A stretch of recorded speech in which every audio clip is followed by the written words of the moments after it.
Ladies and gentlemen, boys and girls, children of all ages, your humble agent Raven has returned with another episode of Clearing Out the Vault.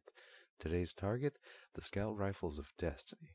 Now, much like the hand cannons, this episode has hit a speed bump in the fact that I'm missing a particular class, but hopefully with the current format, it's not going to be as big of a speed bump as I fear, and with the Taken King drawing narrowly close, trying to get this out as fairly quickly as possible. So eyes up, Guardians, and let's see what we can do.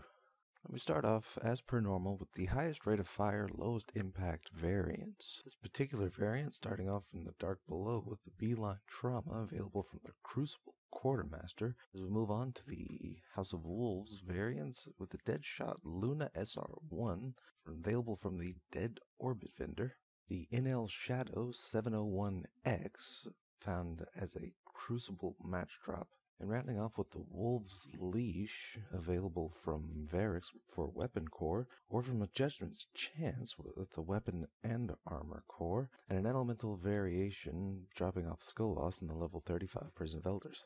Now, as we see in the stat comparison, the NL Shadow should, in fact, be the hands-down choice due to its impact rating being nearly that of the next category entirely.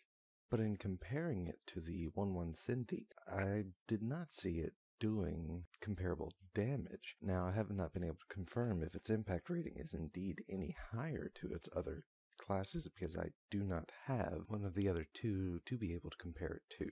But rest assured, if I can grind out enough Dead Orbit to get a Deadshot Luna before the Taken King drops, I will do a fair side-by-side comparison. Even with all this stat ambiguity aside, the NL Shadow is quite a good choice for a scout rifle, as it has blue bars in some very good categories, with aim assist and inventory being its weakest stat. It is followed directly by the Deadshot Luna, who has the highest range and reload, as well as inventory out of this category, and the Wolf's Leash bringing in a very comparable piece to the Deadshot Luna itself, with its heaviest burden compared to the Deadshot Luna being that of its range. And if aim assist is your thing, then the Wolf's Leash for this category is the place to go. Beeline Trauma pretty much brings up the rear with 4 red bars, and its heaviest burdening stats being that of its handling and recoil direction. So Deadshot Luna, NL Shadow, and Wolf's Leash all seem to be the go-tos for this category, unless of course the NL Shadow does in fact have an impact difference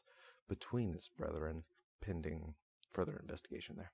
Moving on to the next category of scout rifles with the 42 rate of fire, 38 impact, we have starting off the Crypt Dweller SR1, formerly available during Vanilla and Dark Below from the Dead Orbit vendor. And we skip right over to the House of Wolves, with the next available being the 1-1 Synthete from the Vanguard Quartermaster. And we round off with the High Road Soldier, available from Dragon Strike reward drops. As we see in this comparison, there really is no clear and stand-out scout rifle here. Crypt Dweller and 1-1 Synthete share the same number of blue and red bars between one another, with of course different allocations between the two. Now, 1-1 Synthete's worst categories being that of range and reload, but not all that bad number-wise between the other two. Now, with its handling of 82 and a recoil direction of 59, with the highest stability of this category, it actually would not make a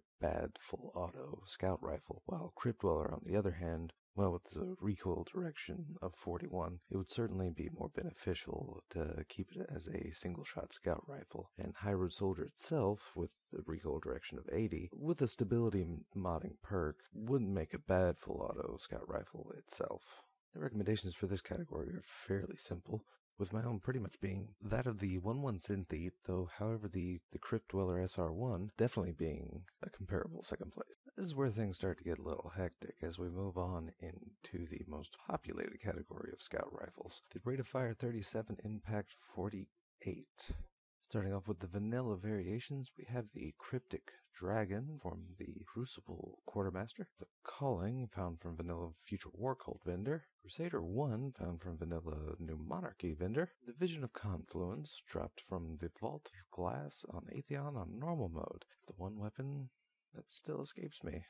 Now going to the dark below, we have the Satyrine Rapier, I hope, found from the Crucible Quartermaster, Another NITC, or nail in the coffin, found from the Vanguard Quartermaster. The Fang of Iryut, found in Crota's End, hard mode, off Crota himself. Bringing up the House of Wolf Scout Rifles, we have the 0-point LOTP, Lord only knows what that means, found from the Crucible Quartermaster. The NA3D1 Salvation State, found as a Crucible Match reward drop, and the Hygia Noblesse, again hopefully, found from big chests in the Prison of Elders. As we see on our nifty little table, it is actually surprising that we find a House of Wolves scout rifle within the top 3 population. And here we find, indeed, the Vision of Confluence holds the most blue bars out of any other scout rifle, and in fact, the only thing it does bad, it pretty much does worse than anything else, and that's simply its range stat. Cryptic Dragon actually brings up a very comparable second place to it, only minusing instability itself, as well as the 0-point LOTP, pretty much spot on to the Vision of Confluence, with its own worst just being a couple ticks above that of the Vision. The Saturnine Rapier, the Crusader 1, Fang of Iryut, and even the Salvation State are rifles that can pretty well fill in the role just in case you can't get your hands on a Vision or a 0-point LOTP. With, of course, the undesirable choices, stat-wise, of the calling, another nail in the coffin, and the Hygia Noblesse. Seriously, just don't use the Hygia Noblesse. No, its only redeeming factor is recoil direction. Really. Just, no. Please don't. No. Bringing up the rear, we have the rate of fire 27 Impact 61 Scout Rifles, starting with the A.1F19X-RYL. Seriously, Bungie? Found off the Vanilla Vanguard Quartermaster. The Ares Nemesis X4, found off the Vanilla Crucible Quartermaster, and the Proxima Centauri 2, the actual nearest star closest to us in real life, found from the Vanilla Vanguard Quartermaster as well. The Dark Below introduced the Badger CCL, couldn't care less, found from the Vanguard Quartermaster. We move on to Galeon's Demise, found during the Iron Banner, and the Scholar, the Trials of Osiris Scout Rifle, found off Brother Vance for 7 wins, or in gold tier packages and 8 wins, and an elemental variation found at the Lighthouse on Mercury, rewarded for flawless runs. So here we find some slight awkwardness in the allocation of the stats here.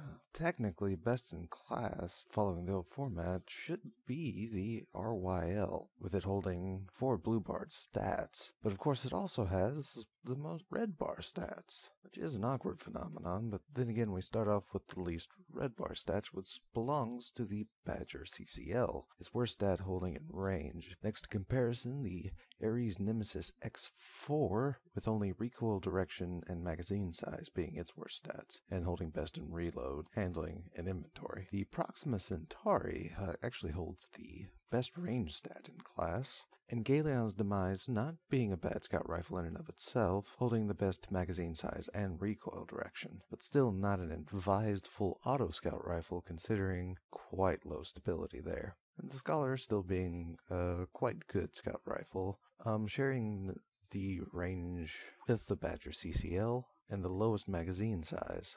However, it does have the highest aim assist, but also the lowest recoil direction. Seeing how it doesn't come with full auto, not really an issue. So as far as this category goes, we have the Galeon's Demise and the Ares Nemesis filling their role as longer range scout rifles very well, with Proxima Centauri and the Scholar being good secondary choices. But of course even Badger CCL and the RYL not being too terrible, in case you enjoy this style of scout rifle. So there you have it, Guardians, the good, the bad, the ugly, the confusing of the scout rifles of Destiny. So once more, this bird's gotta flock off. Hit the old dusty trail. May the stars shine brightly on your destiny, Guardians.